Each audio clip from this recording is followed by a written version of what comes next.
Good morning students, मैं Ashutosh Gupta, assistant professor department of biotechnology, Pentium point technical college Rewa. Dear student, आज का जो हमारा टॉपिक है वो है pairwise alignment and multiple sequence alignment. इस टॉपिक को शुरू करने से पहले मैं आपको इस वीडियो के पार्ट फर्स्ट पर लेकर जाता हूं। पहले पार्ट फर्स्ट में हम लोगों ने सीक्वेंस अलाइनमेंट के बारे में पढ़ा था कि सीक्वेंस अलाइनमेंट होता क्या है। ये एक सिंपली ऐसी प्रक्रिया है, एक ऐसी प्रोसेस है जिसमें हम कई सारे डीएनए सीक्वेंसेस को या कई सारे प्रोटीन सीक्वेंसेस को इस प्रकार से अलाइन करते हैं कि हम उनके बीच परसेंटेज ऑफ सिमिलैरिटी, हम उनके बीच परसेंटेज ऑफ होमोलॉजी को पता कर सकें। यह सीक्वेंस अलाइनमेंट इसलिए किया जाता है ताकि हम कई ऑर्गेनिज्म के बीच इवोल्यूशनरी रिलेटेडनेस उनके बारे में पता कर सकें। हम ये देख सकें कि वो ऑर्गेनिज्म कितना एक दूसरे से क्लोजली रिलेटेड है। तो कई सारे सीक्वेंसेस को आपस में अलाइन करने पर यदि उन ऑर्गेनिज्म उनका डीएनए सीक्वेंस या प्रोटीन सीक्वेंस अगर आपस में काफी ज्यादा सिमिलर है तो हम ये समझते हैं कि वो ऑर्गेनिज्म आपस में क्लोजली रिलेटेड है। लेकिन अगर उनके डीएनए सीक्वेंसेस या प्रोटीन सीक्वेंसेस आपस में ज्यादा सिमिलर नहीं है तो हम ये मानते हैं कि उनके बीच काफी ज्यादा डिस्टेंस है, वो अलग अलग है।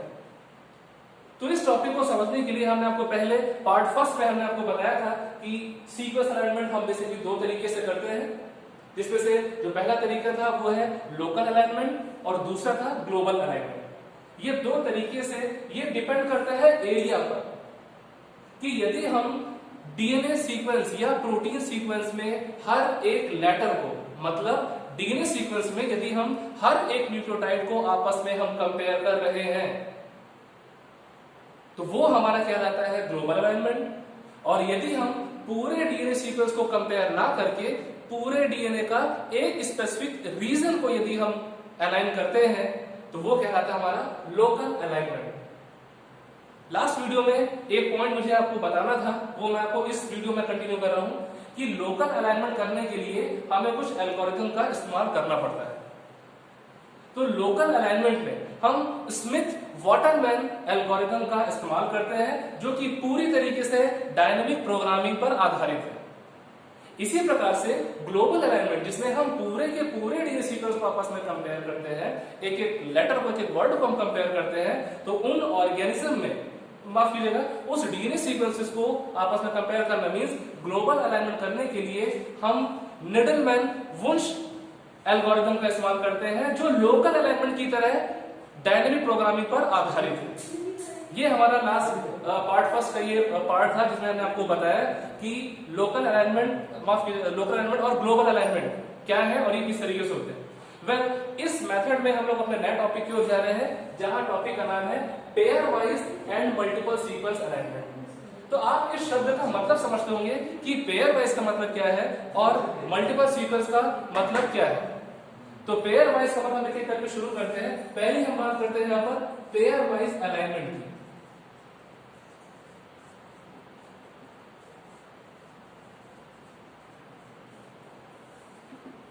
जैसा कि इस टॉपिक का नाम है पेयर वाइज, पेयर का मतलब आप भी जानते हैं कि कोई एक जोड़ा, एक पेयर, यानी दो चीज की यहां बात होती है, दो चीजें मिलकर एक पेयर बनाती है। तो पेयर वाइज अलाइनमेंट मतलब डीएनए सीक्वेंसेस या प्रोटीन सीक्वेंसेस का हमको अलाइनमेंट करना तो है, लेकिन कैसे? दो दो के ग्रुप में, पेयर के रूप में, पेयर वाइज। तो पेयर वाइज अलाइनमेंट करने के लिए इसका नाम है पेयर। पेयर का मतलब क्या होता है? दो, यानी दो की बात हो रही है। वाइज मतलब कि दो दो के क्रम में, दो दो के सीक्वेंस में। अलाइनमेंट का मतलब आप जानते हैं अरेंज करना, दो दो के डीएनए सीक्वेंसेस को या दो दो प्रोटीन सीक्वेंसेस को आपस में कंपेयर करना, अलाइन करना। आप कुछ एग्जांपल के थ्रू मैं आपको बताना चाहता हूं। जैसे कि हमारा पहला जो सीक्वेंस है, पहला सीक्वेंस है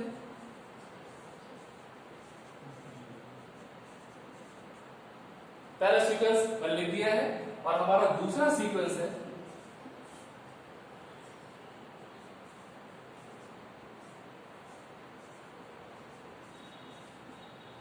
ये हमने दो सीक्वेंस लिख दिए यहां पर। जैसा कि हमने आपको पहले ही बताया था कि पेयर वाइज अलाइनमेंट का मतलब है कि सिर्फ और सिर्फ हमें इस बात पर फोकस करना होगा कि पेयर वाइज अलाइनमेंट में हमेशा सिर्फ दो ही डीएनए सीक्वेंस या दो ही प्रोटीन सीक्वेंसेस को हम अलाइन करते हैं। दो डीएनए सीक्वेंसेस या प्रोटीन सीक्वेंसेस के बीच ही हम परसेंटेज ऑफ सिमिलैरिटी को फाइंड आउट करते हैं। दो से ज्यादा हमें इसको नहीं लेना है क्योंकि इसका नाम ही है पेयर वाइज। तो पेयर वाइज अलाइनमेंट में हमने यहाँ पर दो सीक्वेंस लिखा हुआ है, पहला सीक्वेंस लिखा हुआ है, दूसरा भी सीक्वेंस लिख दिया है। अब इनके बीच हम सिमिलैरिटी, परसेंटेज ऑफ सिमिलैरिटी को हम फाइंड आउट करने की कोशिश करते हैं।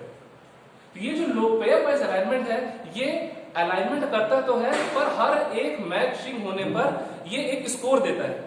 ये स्कोरिंग मेथड पर आधारित है। स्कोरिंग कैसे होगी ये हम आपको बताते हैं अभी।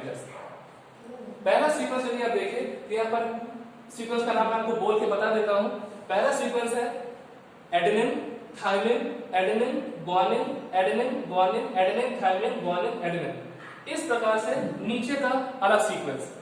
अब ये हमारे पास पेयर है, ये डीएनए ये डीएनए के दो पेयर है, सीक्वेंसेस के दो डीएनए सीक्वेंस के पेयर है। हमको इनके बीच अलाइनमेंट करना है, परसेंटेज ऑफ सिमिलैरिटी को फाइंड आउट करना है। हमने आपको पहले ही बताया था कि इस मेथड में, मींस पेयर वाइज अलाइनमेंट में, हम सिर्फ सीक्वेंसेस का सिर्फ दो ही सीक्वेंस को हम कंपेयर करते हैं और ये पेयर वाइज अलाइनमेंट पूरी तरीके से स्कोरिंग मेथड पर आधारित है। स्कोरिंग का रूल क्या है उसको फटाक से समझ लेते हैं। पहला रूल, हर एक मैच होने पर, मतलब एक सीक्वेंस का एक वर्ड दूसरे सीक्वेंस के वर्ड के साथ मैच होने पर एक मार्क मिलता है। अगर बीच में कहीं गैप हुआ तो उस गैप का -0.5 पेनाल्टी होती है। अब हम चलिए इसकी स्कोरिंग कैसे होती है हम उसको देखते हैं।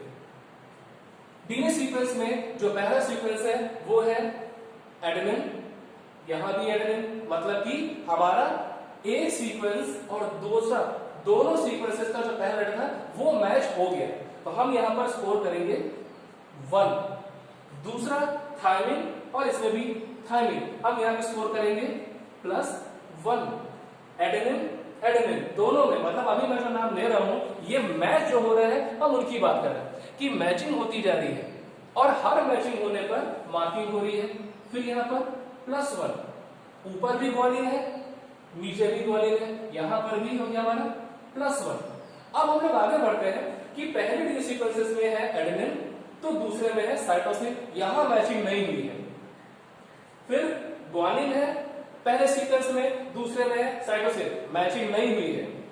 इसके बाद एडेनिन एडेनिन मैचिंग हो गई, ये मार्किंग हो गई यहां पर 1। फिर थाइमिन थाइमिन अगेन मैचिंग हो गई, मार्किंग हो गई 1। ग्वानिन ग्वानिन मैचिंग हो गई +1 और लास्ट में एडेनिन और एडेनिन यहां भी हो गई +1।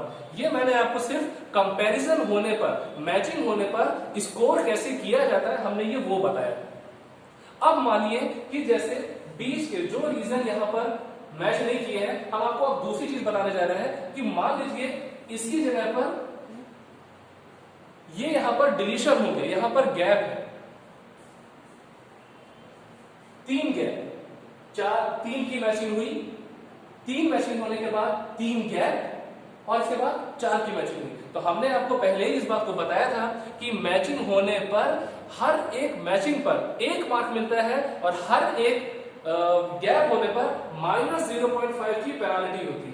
अब इसको हम कैलकुलेट करते हैं कैसे, इसको पूरे को ऐड कर लेते हैं 1 2 3 4 5 6 7 8 हमारा होगा टोटल स्कोर, हमने 8 लिख दिया। मतलब इसको लिखने का तरीका कुछ ऐसा होगा 4 प्लस, माफ कीजिएगा 3 होगा, यहाँ पे 3 की मैचिंग है, 3 प्लस और लास्ट में कितना है 4, ये हो गया हमारे 4। अभी हमने मैचिंग का लिख दिया, 3 शुरुआत में मैच किए तो 3 कर दिया, 4 लास्ट में मैच किए हमने 4 कर दिया।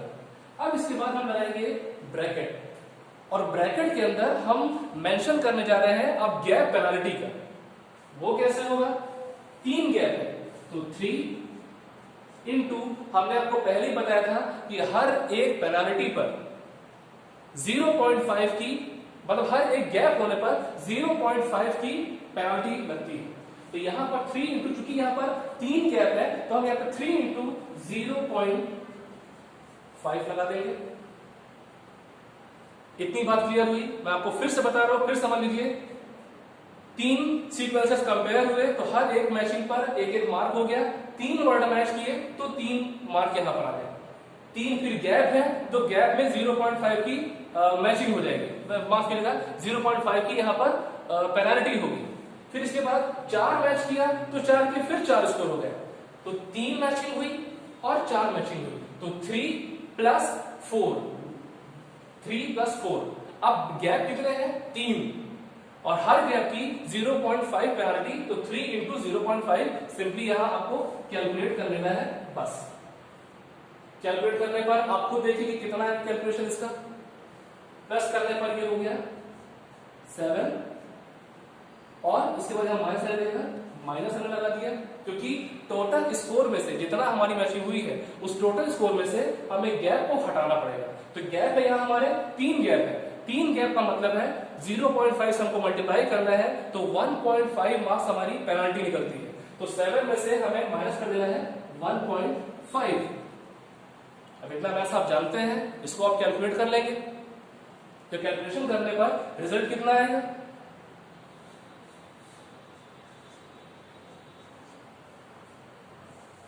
5.5। तो ये 5.5 हमारा ये स्कोर है, ये इन 2 सीक्वेंसेस के बीच की सिमिलैरिटी। जब हमने पेयर वाइज अलाइनमेंट किया तो सिमिलैरिटी को बताया हमारे इस स्कोर ने, जो किया 5.5। मैचिंग होने पर 1 मार्क, और जितनी मैचिंग होगी टोटल मैचिंग वाले स्कोर में से उतने स्कोर को, उतनी मार्किंग को हटा देना है जो जिसका गैप है, जो पेनल्टी के रूप में जा रहा है। तो हमारे यहाँ स्कोर है 5.5। तो ये कहलाती है हमारी। हाँ, एक चीज और इसमें आपको बताना चाहते हैं कि पेयर वाइज अलाइनमेंट में जितने भी पेयरिंग की, जितने भी वर्ड्स की मैचिंग हो रही है, वो सारे के सारे वर्ड्स को बोल्ड में लिखा जाता है। आप क्योंकि बायोइन्फॉर्मेटिक्स पढ़ रहे हैं, आप जानते हैं बायोइन्फॉर्मेटिक्स में कंप्यूटर का यूज किया जा रहा है, कंप्यूटर के सॉफ्टवेयर का यूज किया जा रहा है, कंप्यूटर के टूल्स का इस्तेमाल किया जा रहा है। तो ये सारा काम कंप्यूटर में हो रहा है। तो जितने भी वर्ड की मैचिंग होती जाएगी वो सारे के सारे वर्ड बोल्ड में लिखे जाएंगे, काफी डार्क हो जाएंगे। हर एक मैचिंग पर 1 मार्क, गैप का 0.5 मार्क। कैलकुलेशन कैसे होता है मैंने आपको बता दिया है, मुझे उम्मीद है कि आपको ये कैलकुलेशन समझ में आया होगा। और इसके बाद जो हमारा नेक्स्ट है मल्टीपल सीक्वेंस अलाइनमेंट।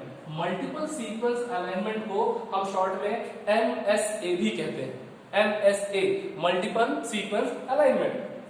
तो इस मल्टीपल सीक्वेंस अलाइनमेंट में, जैसा जिसका नाम है, यहां था पेयर वाइज अलाइनमेंट, यहां लिखा हुआ है मल्टीपल सीक्वेंस अलाइनमेंट। तो पेयर वाइज अलाइनमेंट में हम पेयर यूज करते हैं, 2 डीएनए सीक्वेंसेस का पेयर, 2 प्रोटीन सीक्वेंसेस का पेयर। और पेयर वाइज अलाइनमेंट करने के लिए हमें कुछ मेथड का इस्तेमाल करना पड़ता है, जैसे कि डॉट मैट्रिक्स मेथड है, dot matrix method, dynamic programming method, और इसके बाद तीसरा मेथड है वर्ड मेथड। तो हम इन मेथड्स का इस्तेमाल करते हैं पेयर वाइज अलाइनमेंट करने के लिए। अब नेक्स्ट जो हमारा टॉपिक है मल्टीपल सीक्वेंस, बहुत ही सिंपल है। मल्टीपल सीक्वेंस, मल्टीपल का मतलब है कई सारे। पेयर वाइज में हमने सिर्फ 2 डीएनए सीक्वेंसेस का कंपैरिजन किया था। मल्टीपल सीक्वेंस अलाइनमेंट ये सिंपली पेयर वाइज का एक एक्सटेंशन है। पेयर वाइज को हमने बढ़ा दिया। जब हम 2 डीएनए सीक्वेंसेस को या 2 प्रोटीन सीक्वेंसेस को जब हम कंपेयर करते हैं तो वो कहलाता है हमारा पेयर वाइज अलाइनमेंट। लेकिन जब हम 2 से ज्यादा सीक्वेंसेस को, मतलब 2 से ज्यादा मतलब 3 सीक्वेंस, जैसे कि हम यहाँ पे लिखते हैं 1 सीक्वेंस, 2 सीक्वेंस, 3, 4, 5, 6, जब हम कई सीक्वेंसेस को 2 से ज्यादा सीक्वेंसेस को, अब 2 से ज्यादा 3 भी हो सकता है, 4 भी हो सकता है, 5 भी हो सकता है, 10 भी हो सकता है। तो जब हम कई सारे सीक्वेंसेस को आपस में अलाइन करते हैं, उनके बीच सिमिलैरिटी को फाइंड आउट करते हैं, वो हमारा कहलाता है multiple sequence alignment. Pair wise में सिर्फ 2 और मल्टीपल सीक्वेंस में कई सारे सीक्वेंसेस। तो मल्टीपल सीक्वेंसेस अलाइनमेंट में हम पहले सीक्वेंसेस को यहां मैच कर पा रहे हैं। मल्टीपल सीक्वेंसेस अलाइनमेंट बहुत मददगार साबित होता है हमारे हाईली कंजर्व्ड रीजन को पता करने के लिए। इवोल्यूशनरी रिलेटेडनेस को हम इस मेथड के द्वारा और बेहतर बना सकते हैं, क्योंकि यहां पर कंपेयर करने के लिए हमारे पास जो सीक्वेंसेस है वो लिमिटेड नहीं है, हम कई सारे सीक्वेंसेस को कंपेयर कर रहे हैं। तो हम एक ही बार में कंप्यूटर का इस्तेमाल करके कम से कम समय में बेस्ट से बेस्ट मैचिंग और बेस्ट से बेस्ट सिमिलरिटी को फाइंड आउट कर सकते हैं। तो ये जो हमारी मेथड है ये कहलाती है मल्टीपल सीक्वेंस अलाइनमेंट, जो हाईली कंजर्व्ड मोटिव्स को रिकॉग्नाइज करने के लिए, स्ट्रक्चरल फंक्शनल रिलेशन को पता करने के लिए, इवोल्यूशनरी रिलेशंस को पता करने के लिए हम मल्टीपल सीक्वेंस अलाइनमेंट करते हैं। हालांकि इस सीक्वेंस को करने के लिए भी हम कुछ मेथड्स का इस्तेमाल करते हैं, जैसे कि हम यहाँ कुछ करते हैं डायनेमिक प्रोग्रामिंग का। डायनेमिक प्रोग्रामिंग का इस्तेमाल हमने पेयर वाइज अलाइनमेंट में भी किया हुआ है। डायनेमिक प्रोग्रामिंग के अलावा हम यहाँ पर प्रोग्रामिंग मेथड्स का यूज, प्रोग्रेसिव मेथड का यूज करते हैं और इटरेटिव मेथड का भी यूज करते हैं। तो ये जो वीडियो लेक्चर था ये सीक्वेंस अलाइनमेंट के पार्ट सेकंड पर बनाया गया है, जिसमें हमने सीक्वेंस अलाइनमेंट के टॉपिक्स को और ज्यादा एक्सटेंड किया है। इस दोनों मेथड में हमने ज्यादा कैलकुलेशन और ज्यादा मेथड्स पर फोकस नहीं किया है। जो बेसिक कंसेप्ट है कि ये मेथड कहती क्या है, ये हमने वो बताने की आपको कोशिश की। तो अगर इस मेथड में, इस टॉपिक में अगर आपको किसी प्रकार का कोई डाउट होता है, कोई कंफ्यूजन होता है, तो आप हमसे जरूर पूछें। आपको यदि कोई सजेशन भी है तो वो सजेशन भी हमें आप बताएं, ताकि हम आपके लिए और भी बेहतर वीडियोस बना सकें। Thank you sir.